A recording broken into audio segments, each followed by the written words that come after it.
that, I'll set the stage for Bradley. So Bradley can go ahead and take over and get us started with the webinar. Well, hello, everybody. Thank you for attending. I will try to answer all the questions I can at the end. Let's go ahead and get started. So I just realized that it said 5, 4, 3, 2, 1, but actually I added a slide. So it's 6, 5, 4, 3, 2, 1. So 6 is 6 popular places to live and work. I think most of you are probably pretty curious about what it's like to work and live in South Korea. You know, I originally came here way back in the day, 20 plus years ago, and Korea's changed a lot, and definitely it's become more and more of an amazing place. And of course, the culture, food, everything is great. But you know, one thing I just realized you're on mute, so you can't answer this question, but maybe you can put it in the chat. But test your knowledge just a little bit. You know, how big do you think South Korea is? If you had to compare it to any state, which state do you think South Korea is about the same size of? This one you can answer in the chat. Oh, smaller than Florida. Any other guess? Or guesses? Oh, there we go. Half the size of Minnesota. A little bit bigger than that. Vermont, bigger. South Carolina, I'm not sure. North Carolina, Cali, New Jersey. Indiana, Evan Pitt, good job. Yes, South Korea is about the size of Indiana. Why am I telling you this? Because you see that blue mark there? I made this chart for you. That blue part is Indiana. Well, every person I talk to, I try to put it into perspective of why Korea is like Korea and why it's different than the States. Why? Well, Indiana has 4 million people, but Korea's got 52 million people.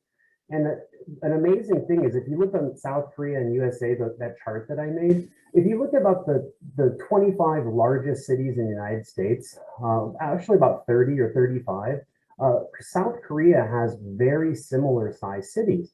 Now imagine taking the 30 largest cities in the United States and putting them in the state of Indiana. And then take 25 of those 30 cities and putting them into the northwest suburbs of Indiana. That's Seoul and Gyeonggi-do. You know, think of a big donut. The center of the donut is like 10 million people, and that big part of the donut is 17 million people. And right next to that donut is another big chunk. That's Incheon. Incheon's 3.8 million people. So that's like 22, 23 million people in just the northwest suburbs of Indiana. So when people say, oh, you know, I'm not sure where I'm going to go, I'm like, well, it doesn't matter. You can go from the very top left corner to the bottom right corner from Seoul to Busan. That's about 500 kilometers, about 300 miles. You can get there in 2.5 hours by taking high-speed train. Korea is the most connected, easy to get around place with super cheap, super clean and efficient public transportation. It's one of the best things about South Korea, I think. You know, everybody says, where do you want to go? Everybody's like, Seoul. Well, because I realize most people only know Seoul, maybe Busan, Incheon, but a lot of places they don't know well about. The reason I told you about Seoul and Gyeonggi-do is because Seoul, if you look, remember that donut I was telling you about, Seoul is surrounded by about a dozen cities that are more than 1 million people. And when I first came to Korea, everybody was like, oh, where are you from? And I would say Tacoma. They don't know where Tacoma is. And I would say Seattle. They didn't know Seattle. And I'd say, oh, Seattle. Seattle. But they'll say, I know the movie Sleepless in Seattle. And they say, oh, big city, Seattle. And I said, no, Seattle's 750,000 people. And that's like the downtown area. But it's about 2 million if you look at greater Seattle, all of King County. But the point that I'm making is there's a dozen cities the size of Seattle that surround Seoul. And it's all 30 minutes to an hour to downtown central Seoul by subway. I live in Incheon, in Cheongna International City, which is a brand new city. It's only 36 minutes by subway to Central Seoul Station, right in the center of Seoul. And I'm not even in Gyeonggi-do or Seoul. That's how good the public transportation is, and it costs about $1.50 to get there. So Seoul, everybody knows of Seoul. That's the Lotte Tower right there in Changchun. in the southeastern or the eastern part of Seoul. Seoul is massive. It's over a huge distance. And Seoul is just like Manhattan. It's very cosmopolitan, but also it's the hardest place to get placed in. Why? There's so many people applying for the jobs. So if you're a first-year teacher, Seoul is one of the hardest places to get into, unless you're an education major, English major, have a year of ESL teaching experience, etc. So it's better to be in a city with a good job, and you can always move to Seoul after having a year of experience. But another place is Gyeonggi-do. Gyeonggi-do, there's so many good satellite cities. Like I said, I originally came to Bucheon, which is one of the major satellite cities. I absolutely loved it. I lived there for 7 years, and I still have an apartment there. It's great. So Gyeonggi-do, the one on the left, that's right by, that's in Bucheon, actually. Those are leave the state. The one on the right is in Bundang. That's another major popular, the 3, 4 first satellite cities that were built 25 years ago. That's Bundang. Also, the one on the left, that's Ilsan. It's a huge lake park, super popular. I live in Cheongna, which also has a huge lake park like that, canal system. The one on the right is Gimpo. That's another major city that's right in between Incheon and Seoul. So the reason I'm showing you these photos is the satellite cities are very modern. And they range anywhere from 500,000 to about 1.5 million people. If you really want to get placed easily, I would say, okay, well, just say you want to be in a major city. What is a major city? Well, 1 million plus people. And that's like Incheon, 3.8 million people. That's Songdo, one of the first and the largest new city. If you look past that building on the other side of the water, that's where Cheongna is, the second new international city. Other super popular places to get places like Daegu. Daegu probably is one of the most popular places for expat teachers. Why? If you look at Seoul or Busan, there's some areas where foreigners hang out, but they're all over the place. In Daegu, it's 2.8, almost 2.9 million people. But in Daegu, all of the expat bars and restaurants are like on a 2-block radius.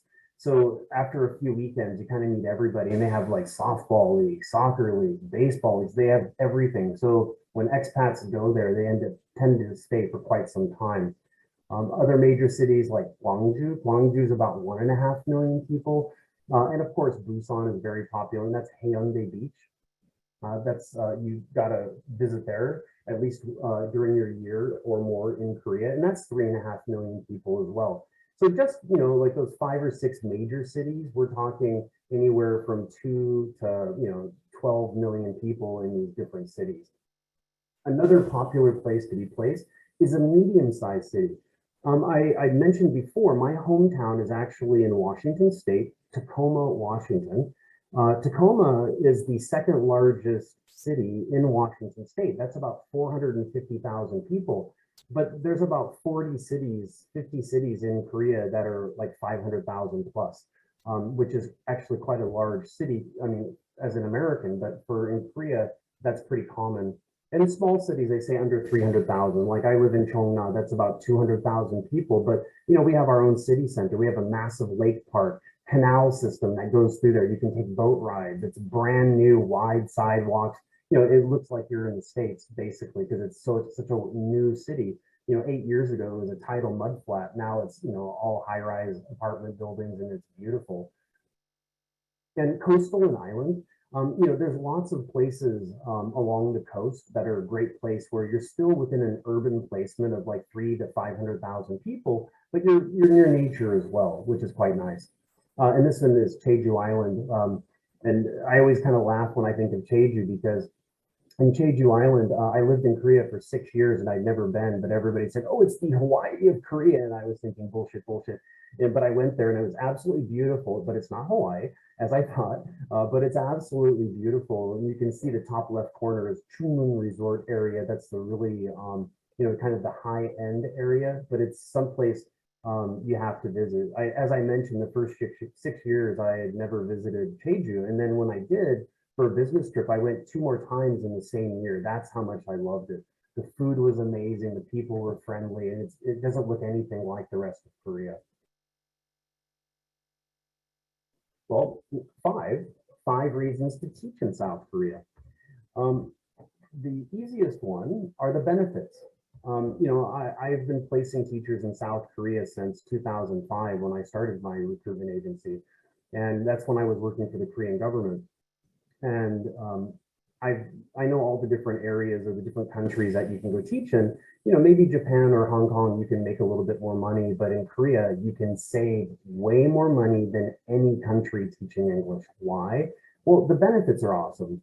You get free housing, whereas in like Japan or Hong Kong, you have to pay a lot of your income for your housing, which is, for free in Korea. You get national health insurance, which is amazing. It's universal health care, and it costs about $50 a month that's deducted out of your pay. You get a bonus. You work 12 months, you get paid for 13. The pension, being American or North American, Canadian, you pay into the pension, the school matches. It's about $100 deducted per month. The school matches that, so it's about $200 a month. You get it all back plus interest, at least 5%. Whether that's 1 year, 5 years, or 9 years and a bit, because at 10 years, you could be fully vested and you can get an annuity instead of the lump sum, which is much better to do. The airfare, several years ago, it was common to get a return airfare, but now most schools do one-way airfare to Korea, or if you're in Korea, a one-way ticket back home. And it's usually reimbursed. Some schools will buy it up front for you, but most schools will have you purchase it and then reimburse it on their first paycheck.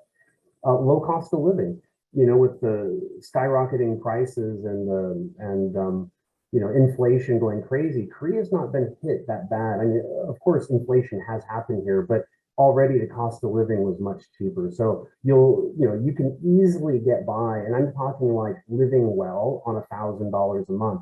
So you should be able to save at least 40 or 50% of your pay. I know teachers that come here and they spend every penny of it and they go traveling and they have an amazing time. But I tell everybody, you're stupid if you don't save at least $1,000 a month, and you're still living very well. Why? You get free housing. You're only paying about $150 a month for your phone, your electric, your Wi-Fi.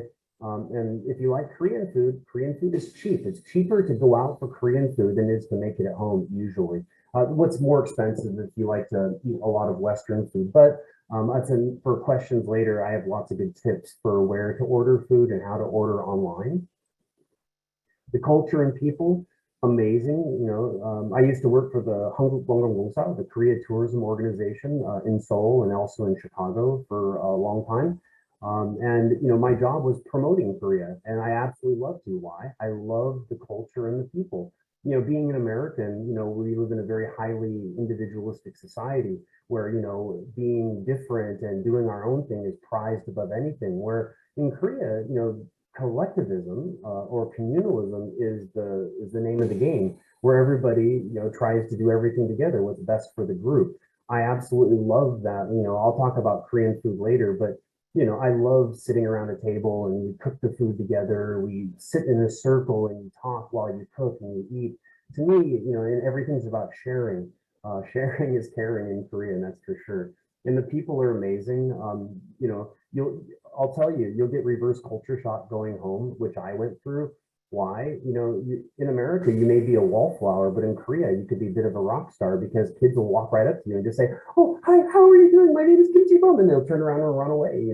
They're so curious, and the kids nowadays, their English level is so good that they're not afraid to talk to you. You'll get middle school kids walking up to you in the subway saying, "Hi, my name is Kim Ji-sung. May I speak with you?" Yes.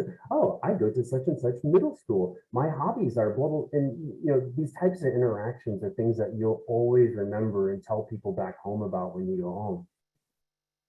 And here's a picture of a teacher. And there's so many different holidays, and every month they'll do birthdays for all the kids. Let's say January, all the kids in January birthday, then they'll have this type of thing at schools. It's really nice when they do. Travel opportunities. It's awesome. After my first year, I tell every teacher, you need to prepare for your exit. What does that mean? Well, once you hit that, the first 4 months is kind of the big learning curve of learning how to teach, and you teach all that material. After 4 months, it becomes, really, really easy after you get over the hump. Why? You start circulating through kids, and you're teaching the exact same material, but you're just teaching different kids every month or every few months. So it becomes very easy. And what I say about this is you have lots of travel opportunities during Chuseok, Solar. These are 5-day holidays during the end of your contract. Once you hit that 6-month mark, I tell everybody, start planning that awesome trip. I did the same thing. Myself and 3 other English teachers, we went to Thailand for 3 weeks and Malaysia for a month. I spent $1,700, including my flight to Thailand. And we had the most amazing time of our lives. And I think everybody should do that before they go back. Enjoy Southeast Asia. It's dirt cheap to travel, and it's amazing, right? And here again, that Busan was my first trip in South Korea domestically. I can give you lots of tips of where to go and when to go. This photo is a little bit dated because there's so many more high-rise apartment buildings in the background nowadays. This photo is about 10 years old, I guess. But food, to me, it's the best thing about Korea. I absolutely love Korean food. I didn't realize I liked spicy food until I came to South Korea. I found out I'm the black sheep of my family where I truly love spicy food. Of course, if you don't like spicy food, there's tons of other food that you can have that is not spicy, like bulgogi, kalbi, japchae, all these different nice dishes. But Korea has such a culinary delight, and if anybody has any food issues, like maybe you're vegan or vegetarian, etc., if you have any questions for me, I can give you good information at the end of the Q&A as well. And where to shop to buy Western style food is also good to know. And here, it's my favorite meal, going out for Korean barbecue, whether that's my favorite samgyeopsal or beef or whatever, and all the side dishes that come with it. The side dishes are called panchan. I could spend an hour talking about just what you're seeing in this photo, but that's one of the best things about Korea. And the last one, the most important, you can save bucket loads of money. I can answer more questions about that. Everybody always asks me about private classes, making extra money, etc. That's something we can go over if you're interested in knowing more about. I can definitely answer questions about that. Yeah, there you go. That's the Korean manwon, 50,000 won. It's about $45 or so. Yep. Four things to prepare for Korea. Now, this is kind of getting into the more nuts and bolts about what you need to do. When I say about this, there's the most important thing. Here, it's about the visa documents. And the other stuff, I can spend a lot more time talking about the food, the culture, the people living in Korea, working, where to go, where to see, things like that. But the visa documents are kind of the mundane thing that we all have to get our ducks in a row before we go. So what do you need? Number one is your your criminal record check. For Americans, you need the FBI criminal record check. For Canadians, it's the RCMP check.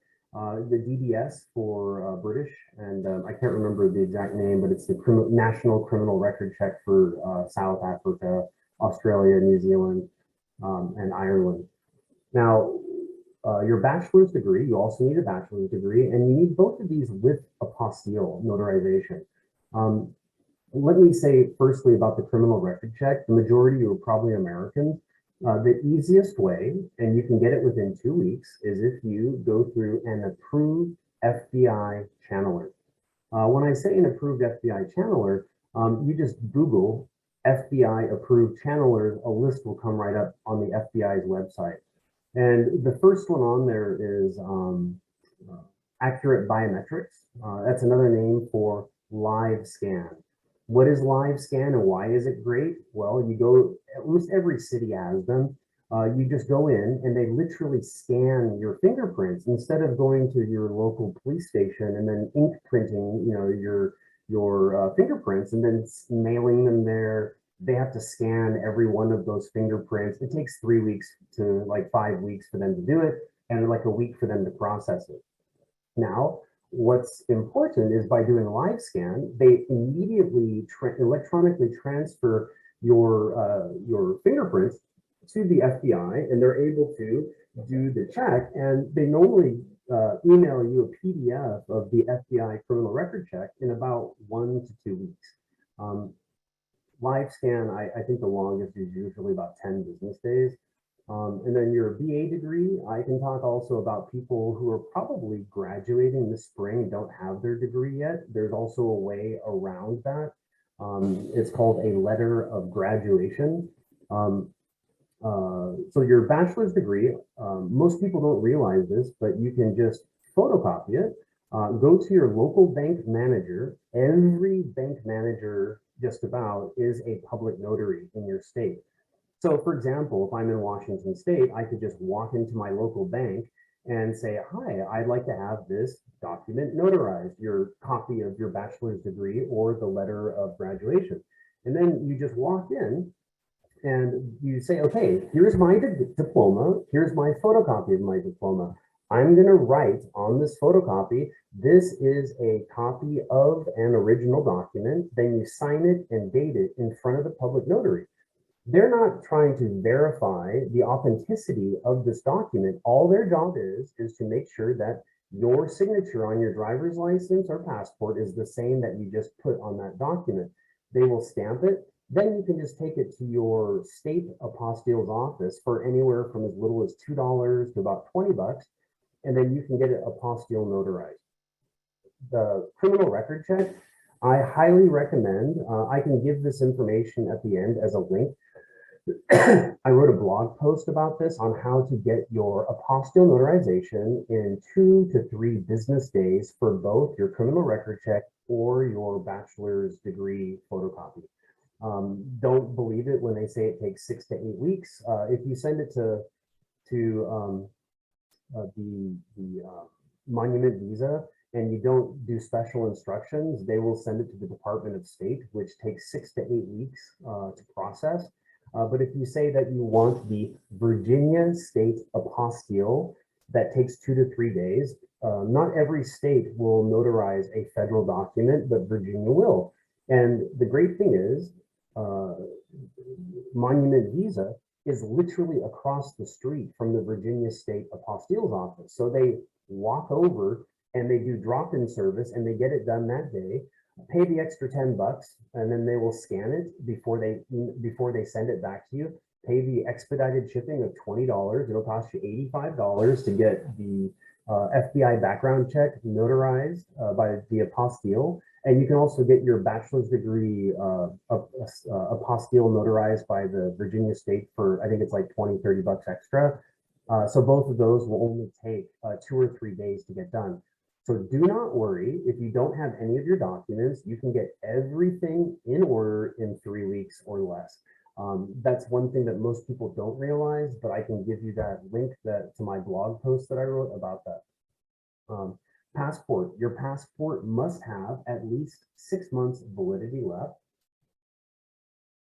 and some space in there as well. There's been some changes. This is a bit frustrating as well, is that every Korean consulate in the States is a little bit different, but they're mostly the same. Some will not require your actual passport. Some will require a notarized copy of passport. Which means you do the same thing. You walk into your bank with your passport, a photocopy of it, you get it notarized, and then you send it in lieu of your passport. And then this way, it's actually better. They just email you a PDF of your visa. Some of the consulates require you to send your actual passport, and they put the visa in the passport.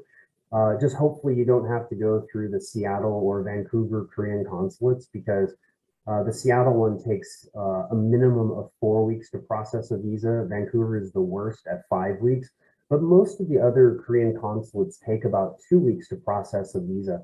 And just one more thing, normally the visa process, let's say you get a job today, you had an interview, you liked the school, you talked to a teacher, saw housing photos, you accepted the contract. Well, from when you FedEx your documents to Korea, that process takes about a month until you have your visa in hand. So the documents, they get sent to Korea. And there's also a way to shave off a week, but I can talk about that in the questions later. But your documents take about 5 business days to get to the school. They apply for your visa issuance number, which takes 5 to 10 business days. And then we email you the visa number with very detailed instructions and tell you which consulate to apply to. Then you have to apply to your closest Korean consulate that you're in their jurisdiction. You can't apply to anyone that you want. You have to do it within your state's, whatever the jurisdiction is. And then it takes them on average about 10 business days to process the visa. And then most people ask about the flights. When can I buy my flights? It's so expensive right now. Yes, but you can't really buy your flights until you know when you're getting your visa. And also your school has to approve the itinerary because, you know, of when you're coming into Korea, and also the price if you want to get reimbursed. There's another thing about that. Oh yeah, and also you need to have your TEFL certificate. You know, you don't need a TEFL certificate for the visa itself, but every school basically requires you to have at least 120-hour TEFL certificate. Yes, I always get, well, you know, I'm fluent English speaker. Can I teach in Korea? No, because you have to be a native English speaker. You also have to have grown up in a native English speaking country. You also have to graduate from a university that's in one of the 7 approved countries for an E2 visa. You know, that's Australia, New Zealand, America, Canada, Ireland, South Africa, and the UK. You know, even if you're, say, I'm American, but I went to the American University in Paris. Sorry, no, they won't accept your bachelor's degree. Oh, I graduated from Quebec. Nope, they won't accept it because the Quebec is a French-speaking part of Canada. So you have to be careful about that. I can answer questions about that in the Q&A. The visa application itself is just a form you fill out. We send you the form and you fill out what you can and what you can't. The school fills out for you. And then a very sensitive thing is the health check. This is a self-health check that you fill out. It's going to ask you, are you an alcoholic? Are you a drug addict? Do you have mental health disorders? If you answer yes to any of the questions, it may prevent you from getting a visa for South Korea. However, if you do take medication or have taken medication for mental health issues, you know, we can talk about that because as long as the school is fine, you can get a letter from your doctor explaining why you take or what you take, etc. And we've had very good record of being able to get visas for teachers that are taking, for example, anxiety medicine or anxiety drugs or whatnot, or you know, whatever the reason may be. But it could prevent you from you know, and that's in the Q&A. I can go over that as well because I have options which I tell teachers that they can do if you're in that situation. But if you do lie on the form and it's found out that you did lie, they will cancel your visa. But remember the health check, the only way they would know is if you told them that you are taking that medicine or the drug test that you take when you come to Korea. One more thing about that, when you come to Korea, within the first week, you have to take a drug test. They're going to check for any type of illegal drugs. That means marijuana. They're going to check for HIV. They're going to check for some communicable diseases, etc. And you have to pass it.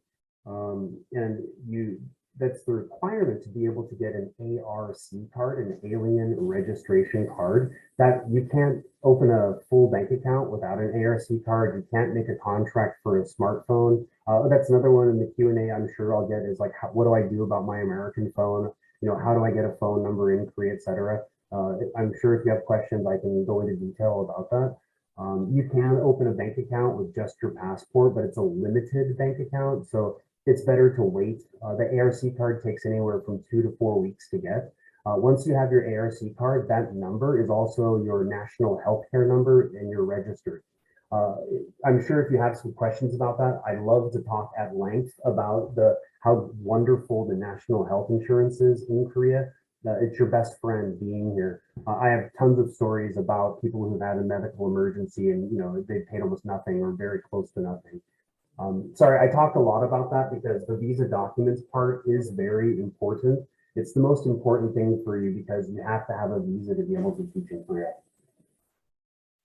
If you're Kyoko or Korean adoptee, there's an added layer of things that you're going to have to do. And if anybody has any specific questions about that in the Q&A, I'm happy to answer. I can't talk about specifically, but I can talk about in general. Teaching materials. One thing that we do for our teachers, I've made a presentation with a PDF with hundreds and hundreds of teachers materials for links, for URLs, for websites, for games, for how to make crosswords. You just dump in the words and it creates crosswords. There's so many things, but I tell everybody, buy and bring a deck of Uno cards, some word search, go to Target or dollar store, you can find these forever, some extra teaching materials, but most schools, they provide a full curriculum and there's always questions about that. It depends on which school you get placed at, and I can talk about in general about different school chains and curriculums and things like that.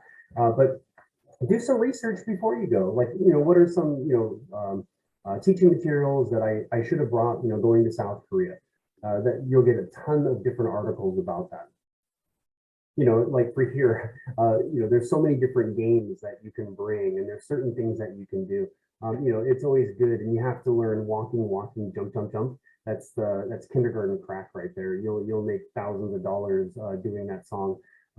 There's so many different things like memory game. And I can talk to you about classroom management. I'm a master teacher. I have an education degree. I taught for ages. I'm a full-time professor here. So yes, I'm not teaching kids now, but I did teach for 7 years teaching children.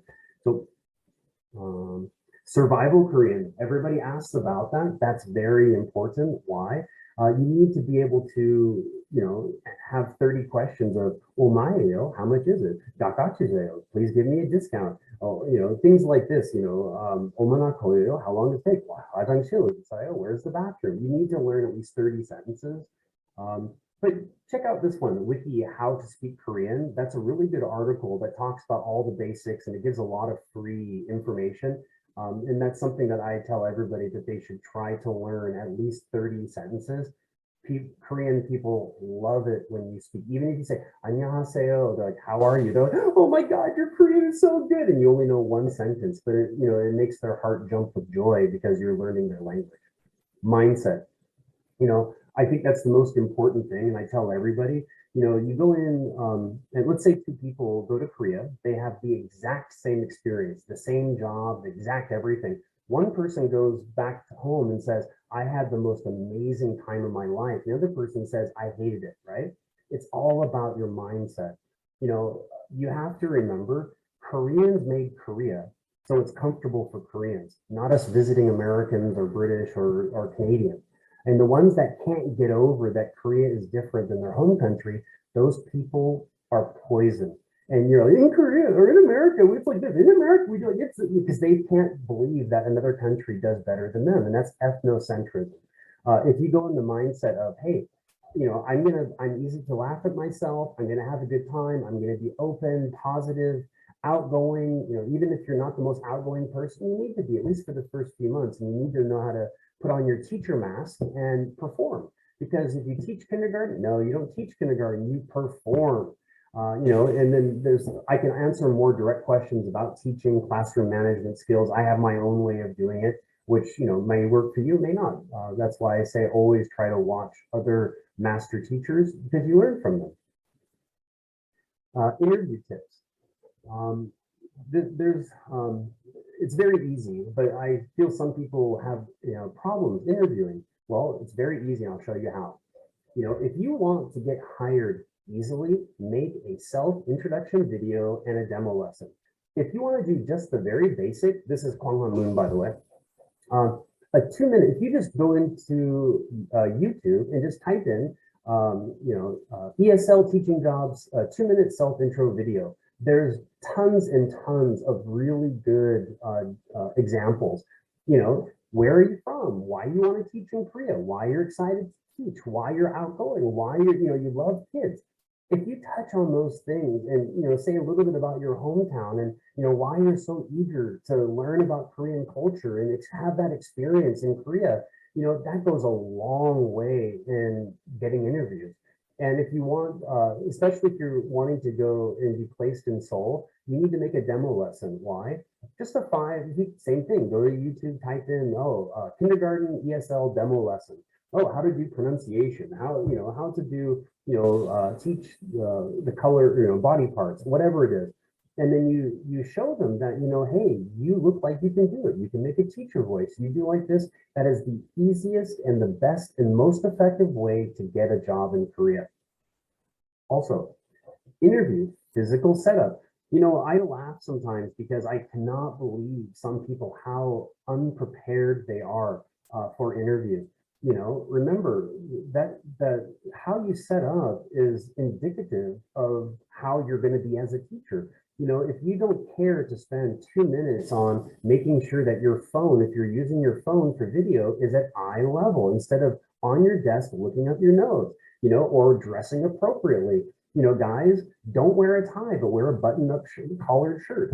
If you have any piercings or visible tattoos, cover up your tattoos, at least for the first few weeks that you're there. If you have like nose piercing or excessive piercing, take them out. Koreans don't also like facial hair. I can tell you a funny story about that. I tell everybody, for guys, if you're okay, make sure you're clean shaven when you have your interview. You can always grow your beard back. That's something that really helps for getting hired. And then mental setup and questions for school. Mental setup is this: prepare yourself. Remember, what are schools looking for? They're looking for teachers who are fun. Number one, fun. You have to realize private schools are a business first and a place of learning second. What does that mean? That means, the golden circle. If you want to be successful at your school, you're going to have fun in your class first and foremost. Why?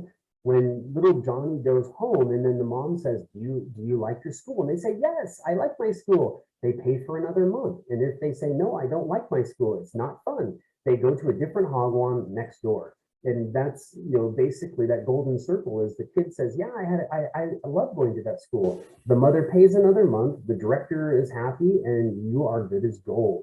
And mental setup also, remember, you got to bring the energy because most of these positions, 80% are kindergarten in the morning, elementary school in the afternoon. They want fun, bubbly, outgoing, talkative people. The worst thing that people do in their interviews, they give short answers and they don't smile. And you think it's just common sense. I understand people are nervous, but this is a time where you get to have fun in the interview to basically tell people, why you're so passionate about coming 6,000 miles to a different country to teach their children. So I always say, bring the energy, bring the fun. When you answer a question, always give too much information instead of not enough. Also, be excited, but don't ramble on so fast that people can't follow you. So speak, very clearly, good intonation, etc. Make sure you speak in a teacher's voice. And also, you should always prepare a couple questions for the school. Do not ask, well, what's the pay, the benefits, whatever. That's later when they offer you a contract. That's all going to be in there, right? And that shows that you're not interested in the students, you're interested in what is my benefit for teaching. So have questions that are stuff like, can you tell me a little bit about a typical day in your school? What is the schedule like? Can you tell me like, what kind of classes would I be teaching? What's the level of the kids? How many kids are in the class? Can you tell me something about the curriculum? Is there do you have like a website that can send me like, different things where I can learn about your curriculum? That shows you are engaged and on point, that you want to be a good teacher and you're flexible, right? Number two, red flags to avoid. This is, not if you go through me, but if you go through any recruiter, including myself, there's red flags. And I say, every school should always give you a current teacher's contact information. We always provide a current teacher's email address that you can contact, that you can either, exchange emails or set up a Skype call with them, etc. Why is that good? It doesn't matter if you read something online from 5 years ago or whatever about a school, and I'll talk specifically about that in the Q&A. about this is the most important thing, talking to a current teacher. Why? They have their finger on the pulse of the school. They can tell you exactly what it's like to work at the school. Excuse me. The second thing are housing photos. We always provide housing photos. Usually they're sample photos, which means that they're the housing of a current teacher, or they may be the actual housing that you'll be moving into. Normally we provide these, 4 weeks, 6 weeks, 2 months before you go there. So normally they're the sample housing photos of current teachers. Those two things I think are very important that every recruiter should provide to you. And if they don't, it's a huge red flag.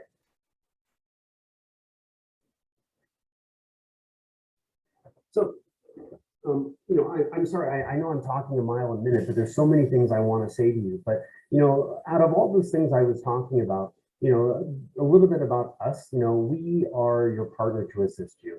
There's other recruiters that you can go through, but I feel like we give a different experience. That's my son, and our apartments are just off to the right there in Chongna. Why TEIK? There's a good thing. And who are we basically? That's another thing as well, our story. But why TEIK? Well, we have a really good history. We started off in 2005 when I was working for the Korean government. Through serendipity a little bit, I ended up creating this recruitment agency. Why? We'd moved back. I worked for the Korean government for 2 years in Seoul, and then I worked for the Korean government. I quit there to work for the Hangguk Gongsa, the Korea Tourism Organization in Chicago, as a regional marketing manager for the entire Midwest. My wife worked for KOTRA, the Korea Trade Organization, so she also worked for the Korean government when we lived in downtown Chicago. And some directors contacted me about, oh, can you help me find a good teacher like you? And I just, said, no, sure, no problem. And I did it for them. And then all of a sudden, a couple of weeks later, another director who was a friend of that director contacted me, and then it kind of turned into this business. Well, my wife and I, we moved back to Korea in 2012. I became a full-time professor because the guy right there, we wanted to be able to have a child. We've been married a long time with no kids. So we decided to come back to Korea. So I'm a full-time professor, but I teach 2 days a week and I get 5 months vacation. So I spend almost all my time doing our business. My wife, when we moved back, she started working for our business full-time. Her name is Yumi. You work with both of us. Yumi works with about 60 different schools. I work with about 17 or 18 schools. So we share the same teachers, but we have different positions that, to fit different, places that people want to go, or, different schedules, etc. So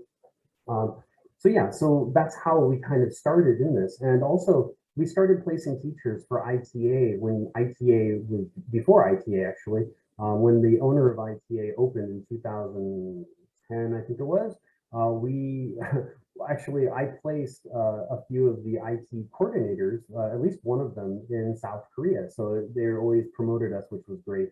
So we've been placing teachers without any issues for ITA for 10 plus years. And we really pride ourselves on that. Why? We go by our motto, and it's no bullshit, no drama. I think that really resonates with people. Why? Well, I'm a full-time professor. I can't deal with drama because trying to fit round pegs into square holes. We look for a win-win situation. We listen to you. We empathize. We want to make sure that it's a great fit for you and for the school. When we say no bullshit, we tell very directly. We answer very directly, and we expect that with the teachers as well, because that way we have no problem.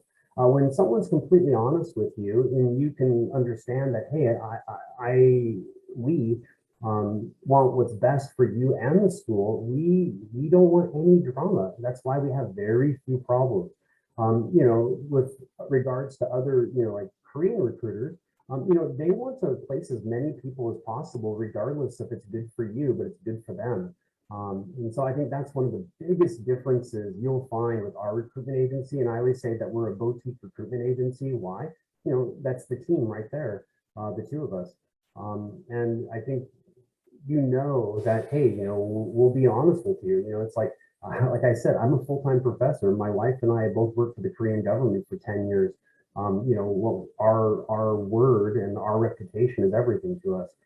So the last part is our promise. We promise to work hard for you. We can't promise you that we'll place every single person, but we will try to work with every person that we can. We're an equal opportunity recruitment agency. We try to help everybody that we can. We give our interviews and kind of see what's best, and then kind of go from there. And we only want to work with people who truly want that kind of working relationship. If you're not serious about coming to Korea and teach, don't contact us. And we say that to everybody. We get people that that are just like, oh, I want to have the Korea life. I want to do because Gangnam Style, and oh, I love K-pop, and they're all about that. And I'm like, well, that's great and all, and we're happy that you love Korean culture, but you're coming here to teach. You're not coming here to do University 2.0. You're coming here to teach and to have a job, and of course enjoy the culture, the place, all the things that come with that. But your first and foremost thing should be you love kids. You really want to teach. You're passionate about teaching, and you want to contribute to the society. And remember, every one of you is an ambassador for your country. So what you do in Korea, that helps to shape how they view us, us expats. And like I said, we promise to do whatever we can to help you. And we're very honest and upfront about everything. So with that, you should to work with us, you should go to the ITA link to apply. That'll be there in the PowerPoint so that you're able to use that for being able to send us the application. Oh, that's the end. And I guess it's now time to move on to Q&A. I'm sorry, I talked a mile a minute, but there's a lot of things I still want to say, but I thought it's better to wait to see what you want to hear, and then that way we can kind of go from there. So should I stop sharing the screen? It's definitely up to you, Brad, but thank you so much. You shared so much good information already, and we wanted to make sure that you do have some time to answer some of the questions. We may or may not get through all of the questions, but we'll stay over time just to make sure that we answer as many questions as possible for folks who have time to stay after 10:30 today. So I guess just to get started, I'll start with the upvoted questions first, the ones with the most upvotes. So one question says, I'm leaning towards working for a Hagwon as I've heard you have more flexibility as to when you arrive. However, what are the overall benefits and drawbacks of working for Hagwon? Some people have Hagwon compared to public school? Yes. Right. So there's a difference. Both have positives and negatives, right? So working for EPIK is the English program in Korea. It's a great program, but it's very different than what you're probably expecting, because EPIK, you have no control, no choice of where you're going to be placed. And just a little history about EPIK. Every year they get rid of 5 or 10% of the positions. So now all of the major cities are gone. Now it's all mostly countryside. And you could be teaching at 2 or 3 different elementary schools. I do a lot of mentoring for teachers, and we have a lot of EPIK teachers that I give presentations, cross-cultural communication, etc. And a lot of them, they teach, one school, one day, they teach, they may have to travel. The best thing is the vacation. They get a month vacation, usually 2 weeks at winter, 2 weeks at summer. They have to teach during the vacation times where it's a month, but they have like special classes. The other benefit for some people is you're a teacher's assistant. That means you're basically a, okay, I'm gonna say, okay, say, how are you? Oh, how are you? Okay, then you basically are there to just, say stuff, whatever they say. For some people, they really like that. Some people, they don't. You don't really have your own class. You're a teacher's assistant. Whereas at a Hagwon, and it could be anywhere from 20 to 50 kids in a class. Private schools, there's a huge flexibility. You can choose where you want to get placed. Are there positives and negatives? Of course there is. Are some private schools better than other ones? Of course there are. And also I'll say this. The schools we work with, you know, we always keep in touch with our teachers. Why? Because it's like literally keeping our finger on the pulse of the school. We know it's good when we started working with them. By keeping in contact with the schools or with the teachers, we know that the school continues to be good.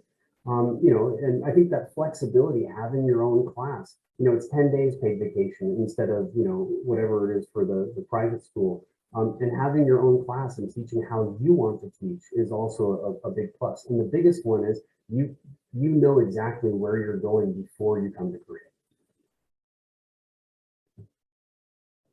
So did I answer everything? Perfect. Okay. Thank you, Brent.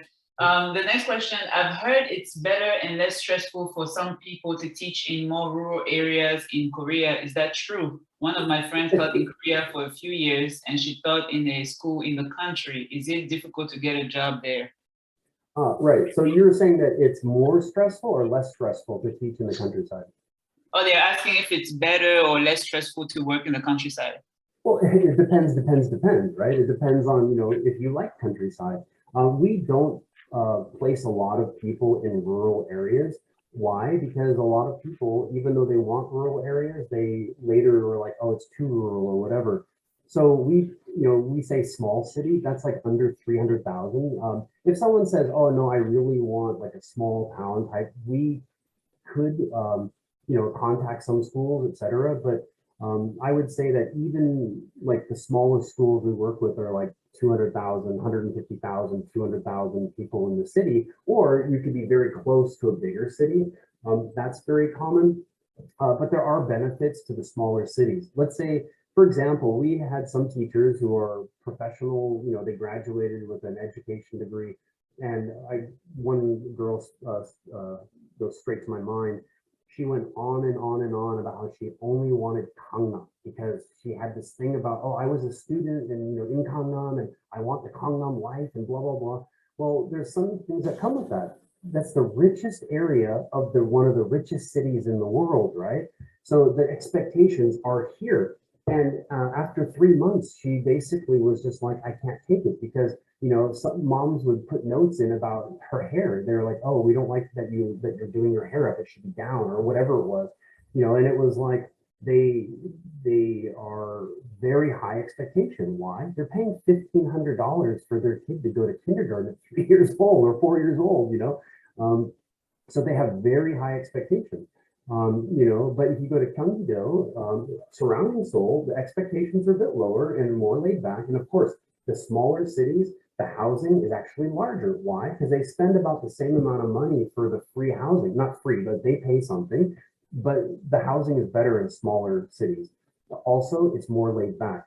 Like I said, in Seoul, especially, very competitive. So they're all about the curriculum. So a lot of teachers, some will complain like, I have too much to go through. And some schools, like in the smaller cities, they're like, oh, I don't have enough. So there's the balance between, you know, do you want to create your own curriculum or do you want a very strict curriculum? But there's positives and benefits for bigger and smaller cities. Makes sense. Mhm. So there's a question about free housing. What type of housing does this usually include? Is it a place where you could easily bring a significant other to be housed with, or is it free dorm type housing? Yeah, no, I would say this, it all depends on the school, right? So usually it's a studio apartment. And what I would say is, let me just, can I share? Yes. Because I'm just pulling up one of our schools and they have two different options. Usually schools, especially I work with mostly very big schools, you know, 5 to 20 foreign teachers and, you know, 5 to 20 Korean teachers. Unity works with schools as small as like just a couple or one foreign teacher to 20, but she has more like small to medium-sized schools. So for example, this one is one of our schools in Gimpo. And can I go through the slideshow? Hold on. So you can see here, like this one is has like, it's just one room, right? And then you have a small kitchen, there's a bathroom. Let me shoot, sorry. How do I put that on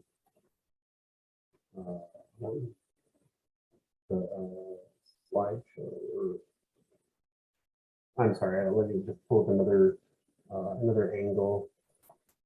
This is another photo. This is great to be able to have an idea of what to expect. Where did it says I can't share this. Why can't I share this? No, this is always, people are always very like, well, you know, well, what's it like? You know, well, here is exactly, there you go. That's very common. It's very Spartan. You know, there's a bed, there's an air conditioning unit, a fan, a TV, a table. That's another very common look. Let me open another photo, just one more here, because always everybody's like, what's the bathroom like? Of course, that's important, right? Something like this in most Americans, that you'll never have a bathtub unless you have like a new big apartment. You know, I went 7 years and I never had a bathtub, you know, but showers are like this. There's no like enclosure. It'll be something like this, and then you see the floor. It's basically like you stand there and you do everything within the bathroom. But the most important thing, it's clean. You know, and remember, it's free. Those are the most important things. Do you want me to share another photo or so, or is that enough? Or Yeah, I think that's good. And we can always follow up with students if they have more specific questions. Yeah. I probably should have made a slide just showing like lots of different student housing, but anyway. Yeah, no problem. Thank you. There's a question that a student has about the difference with work culture between North America and South Korea, and what are the important aspects of culture to be aware of when you're working or teaching in Korea? That's probably the biggest complaint by a lot of Americans or a lot of foreigners, because they do things differently. And I said, being flexible and understanding, you know, I worked for the Korean government, which is very conservative. You know, and I actually did cross-cultural communication presentations to Koreans and also to foreigners, to foreign executives here in Korea. You know, remember, Americans, North Americans especially, we are Hofstede is like a professor that did studied this for 40 years. We are off the charts when it comes to individualism, and the opposite is collectivism. Koreans are highly collectivist. That means that, you know, we're kind of like in a pyramid, or actually American management is kind of like a pyramid, right? So the lower part would be like the regular workers, then different layers of management kind of going up, right? American manager may have a lot of employees, and there's a lot of in between back and forth, like, what's your opinion, get an answer, make my mind up, choose. But Koreans, they're most I'd say almost all Korean men go through conscription. That means that they have to serve their 2 years plus in the Korean army. And what does that mean? Well, every one of them, that's how they manage. I'm the captain, you're the private. I tell you, you do. Complaints are minimized. And if you complain in front of people, regardless of the complaint, you are challenging my authority.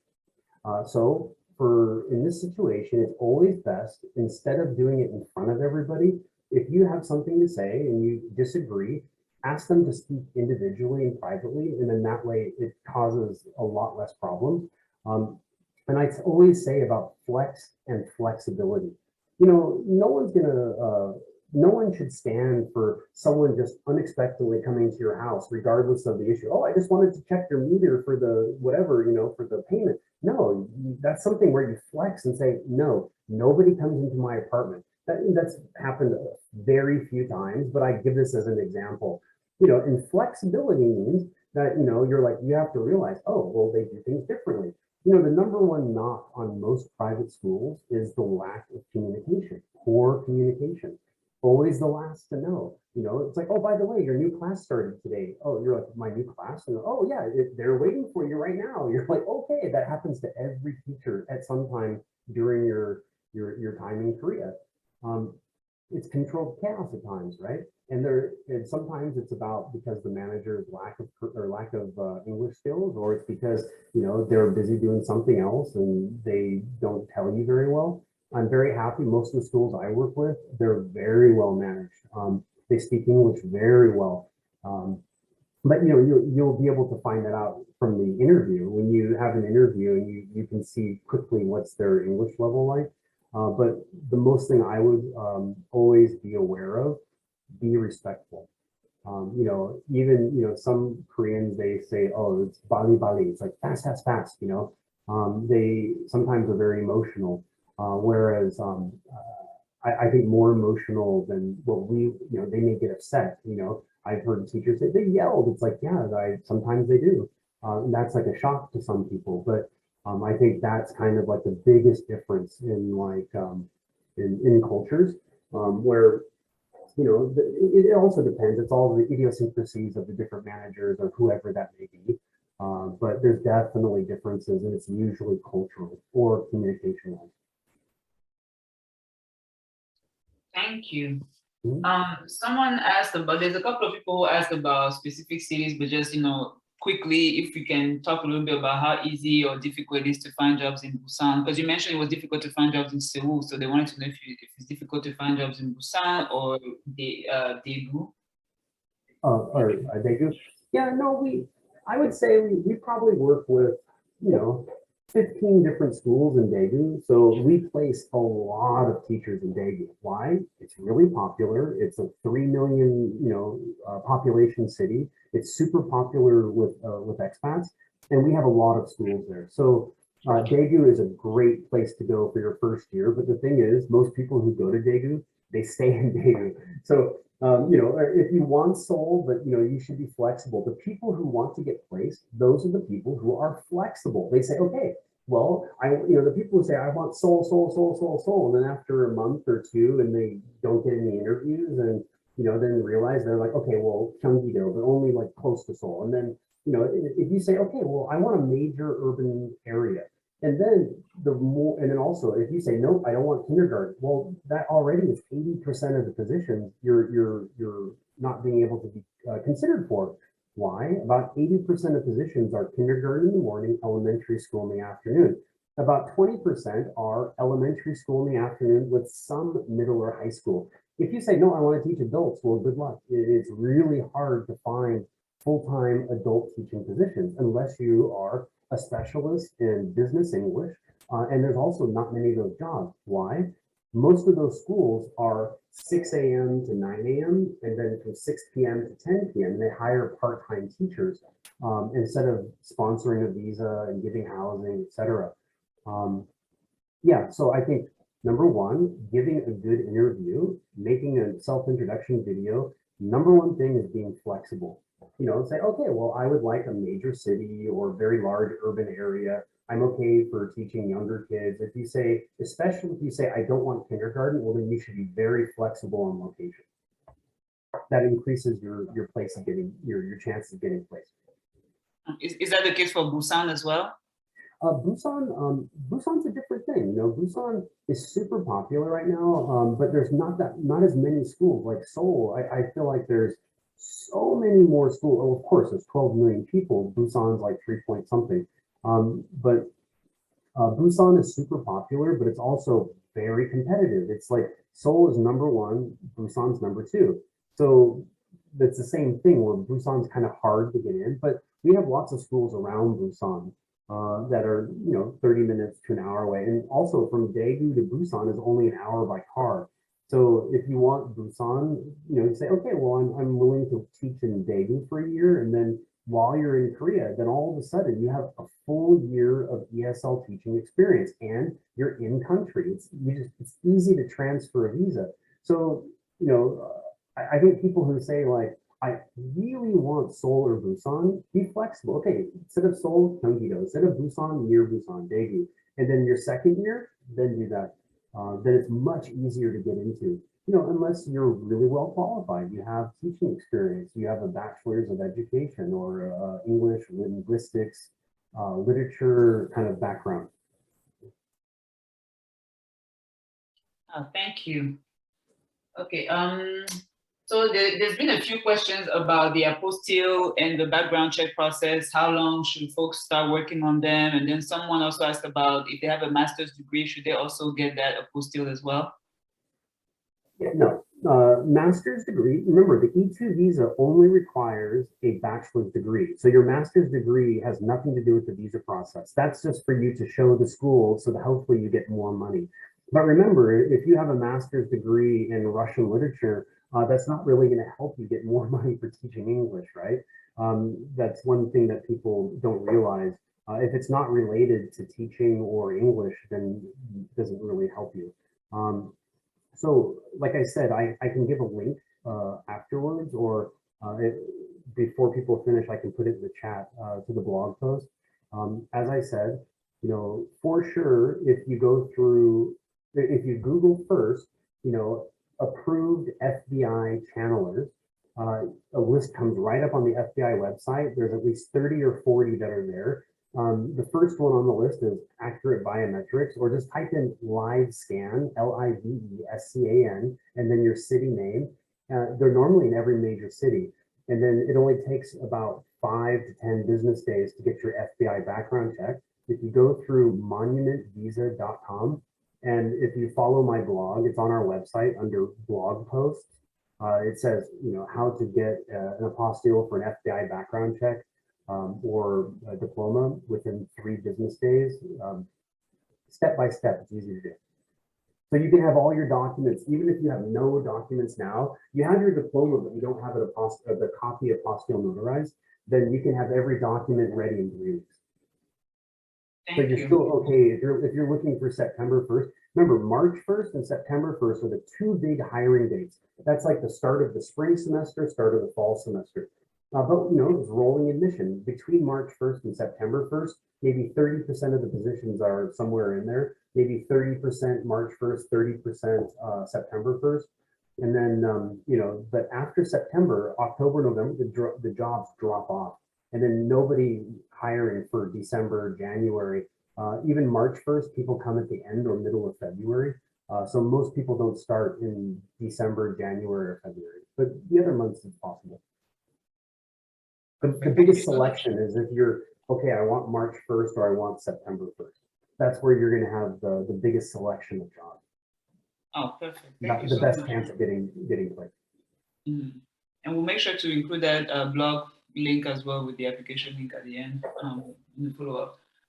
So we have some questions about if you already speak Korean or if you've already been to Korea. There's also a question about if you've been in the military. Are some of these things perks when you're applying for, you know, are they things that will give you an advantage when you're applying for jobs in Korea?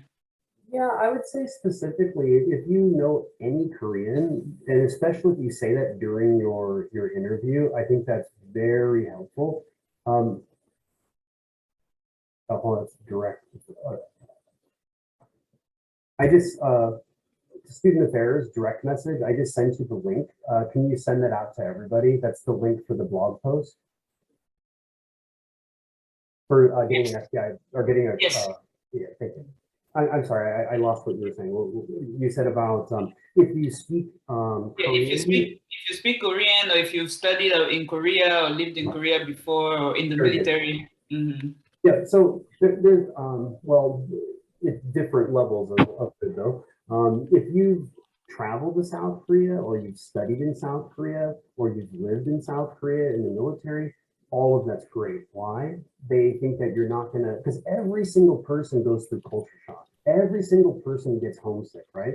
And I told you there's a big learning curve. That first 3 or 4 months is really hard because you have to really prepare well for your classes, and that you're spending several hours a day doing curriculum, preparing for classes. But after that 3rd or 4th month, it gets piss easy. Why?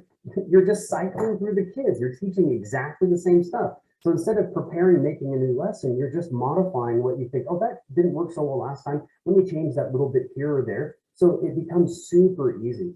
So if you've lived in South Korea, traveled to South Korea, you speak a bit of Korean, for sure mention that in your interview, because that's really helpful for getting hired. Yeah. Absolutely, thank you. So we're just going to wrap up with a couple of remaining questions. I'll try to combine them so you can answer them as quickly as possible. But some folks have asked generally, just in general, how early they should apply, and what are some general advice you have for the visa process to get started, when to get started, and things of that nature. Right.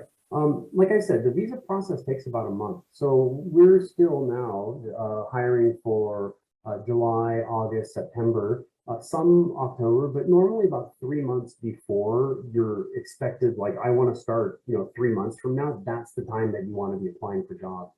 4 months or 5 months before, um, the schools have a long time to choose, so they're very, very picky. But if it's, 2 months before the start date, they're a lot less picky. So even people who are really well qualified, they'll be like, oh, well, we're having 5 interviews and we'll just, unless someone knocks our socks off, we're just going to keep looking because we have lots of time. But what you'll see is a lot of ASAP positions. That means as soon as you get your visa, they want you to come. That's when they're like, okay, well, we thought you gave an okay interview. If it's good enough, we'll hire you. Whereas that same person that interviewed a month earlier, they're like, oh, your interview was good, but I'm still going to check to see who else I can hire. So, so get your ducks in a row, get your documents done, and then apply at least 3 months before, or 2 months before. Even now, if you say I don't have any documents, well, you can have them in 3 weeks. That means that if you start the process, hey Brad, I applied through a channeler for my FBI background check. It should take about 1 to 2 weeks. Oh, and then you should be able to get your apostille notarization another week. So that means in about 3 weeks you'll have your documents. That means I can start having you interview for September positions because you'll have your documents in time. And it takes about a month on average for the visa process, depending where you live. But so once we know, and you have to keep us updated, like, okay, well, I got the FBI background check. They sent me it as an email, the PDF. Now I'm going to apply for the FBI or for the apostille. Keeping us in the loop about your progress makes it easier for us about placement. Like we know, oh, well, you're looking for these areas. Oh, that job starts then. Oh, you'll fit the time frame, etc. So planning it out is good. Okay, and the last two questions. One is what does the health check entail? If we can briefly just touch on that, and then the last question that we can briefly touch on is how do you? Someone asked about the levels of students you get assigned. If you can choose, more advanced students, or if you just get assigned whoever. So the first one, the easiest one, is the health check. It asks, are you an alcoholic? Are you a drug addict? Do you have any mental health disorders? Do you take any drugs for mental health disorders? So if you check yes to any of those three, you probably have a hard time getting a visa. The third one about do you take any medication for mental health issues? As long as you get a letter from your doctor that explains why you're taking it, or we had someone who they were very honest on the form and they said, oh, in university 3 years ago, I took Prozac for 6 weeks after a hard breakup with my boyfriend, and they got denied a visa, even though that was 3 years earlier. It was very understandable because remember the immigration officer who's handling your visa, it's completely up to them. They could just say, no, I don't want to approve it. And some will be like very understanding. So, I tell everybody this, either you can be very honest, get a letter and put that, the reasoning on there. And we talk to the school and tell them this is what you're taking. Most schools are very understanding. This is much different than 5 years ago. And some people, maybe they don't want to say, so they don't take their medication for the week before they take their drug test, because it takes about 5 to 7 days for chemical drugs like medication to not show up on a drug test. That's the only way they would know unless you tell them. So I tell people that's the two different options. You can either stop taking it for a week or two and then resume taking it. Because you can go to, like, for example, Yonsei Severance Hospital, Dr. Linton. He's an American. His parents were missionaries here in Korea. He wrote the medical board examination in English. He's native speaker. He's born in Seoul, raised in Seoul. He's lived here, not in America. You can get any type of medication in Korea, or you can get a year's worth from your doctor and bring it to Korea. Either way is fine. They don't share that information with your school or immigration. So we always just tell people that's your option. The second question, I'm sorry, what was the second question? Do you choose your level? No. Yeah. If it's kindergarten, that's the hard part. Is it could be 3-year-olds, which are, we would say, nursery students, or pre-kindergarten. There could, we call them the baby class. It could be, usually it's 4, 5, 6, and 7-year-olds, right?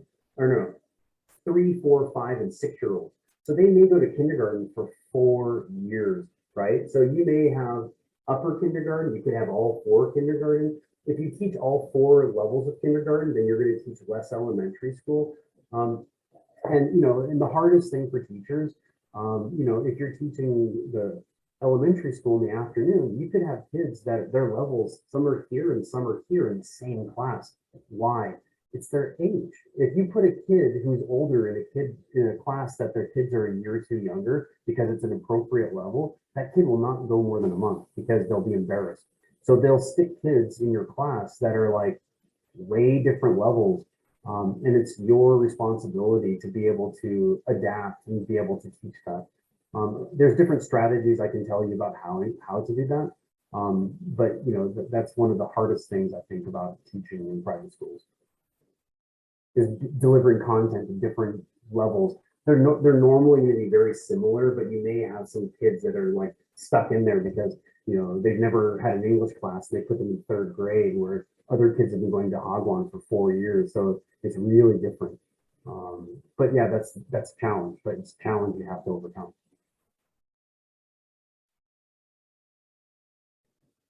All right, thank you so much, Brad. Yeah, I think we'll close for now. We'll close here. But if you all have any additional questions, please do not hesitate to reach out to Student Affairs at internationaltefloacademy.com, and to Brad if you plan to work with TEIK. We've dropped the link to the application to work with TEIK. Some of you asked if it was it's at the end of the it's at the end of the presentation. There's actually the link at the end of the presentation. You can just copy and paste it. Yes, we'll send you all the presentation slide and the link as well to both the blog and the application for TEIK as well. It's free of charge for you to work with them, so we highly encourage you to apply directly with the recruiter, because as you saw, this is a very lengthy process and intricate process. So Brad will walk you through every steps of the way. So, and it's our pleasure to do it as well. It's like as everybody probably can understand, I did exactly what you're doing. I know. I came to Korea through serendipity. Can I say for 1 minute how I came to Korea, if you don't mind? Sure. I went to Pacific Lutheran University in Tacoma, Washington, and this is a true story. It's like straight out of a movie. I was in my university coffee shop and I was talking on my phone, and I had applied for the JET program, the Japan English Teaching Program, and I wanted to teach for a year in China, China or Japan. And then maybe 1 or 2 years, both countries, then come back and start my teaching life in Washington State. And I had missed the cutoff date. They'd hired all the teachers early, and I hung up my phone, and this girl sitting behind me taps me on the shoulder and says, I'm really sorry, but I overheard your conversation. Have you ever thought about teaching in Korea? And I was like, no, I never heard about it. And she's like, well, there's a recruiter. He's a PLU grad. He's a Lut. And he's on South Tacoma Way. Here's his business card. I just went and saw him today. My friend, made a ton of money, saved a bunch of money, had a great time. I called him up, went and saw him. And while we're talking, he goes, oh, just a minute. Oh, and he calls somebody. He goes, oh, talk to this person. And they're like, oh, tell us about yourself, whatever. I talked to them for 10 minutes. And then he's like, oh, would you mind going to Korea in about a month? And I said, sure. Remember, I just got back from being a student in the UK for 2 years, 2.5 years. I came back with my student teaching. And so I was just bartending at Olive Garden and, all through college. And he called me back about 4 or 5 days later. He goes, can you leave like this week? And I was like, oh shit, I guess I could. It's fate. There was no Google, there was no Wikipedia. I said, where am I going? And he goes, oh, you're going to Bucheon. I said, where's Bucheon? He goes, oh, let me get a map. And I was like, you don't know where I'm going? It's that small? And he's like, no, I just want to show you on the map. And it's, it's a beautiful, it's a big city. And it changed my life. I taught for a year, and I got a job in Japan. I was going to come back to the States afterwards, and I met my wife, and the Japan teaching job kind of went out the window. So my point being is, you know, I've been through every step that you've been through. I know exactly how it is and what you're feeling and that excitement, that kind of scariness.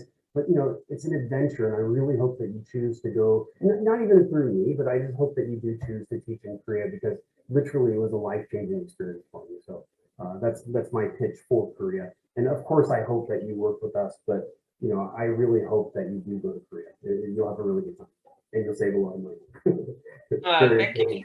Yeah. Thank you so much, Brad. That was so inspiring. And honestly, we can encourage you all long enough to consider Korea as a market. And actually, Jasira also dropped a link to our podcast. We have an ITA podcast as well, so you can listen to Amanda Kaim's experience as well of teaching in Korea, in addition to all the wonderful experiences that Brad shared with us. So again, we encourage you all to work with TEIK. Thank you all so much for attending the webinar. And if you have any other questions, feel free to email us at Student Affairs as well. Have a good day, everyone. Thank you. Everybody. Thank you for attending or watching. Yeah.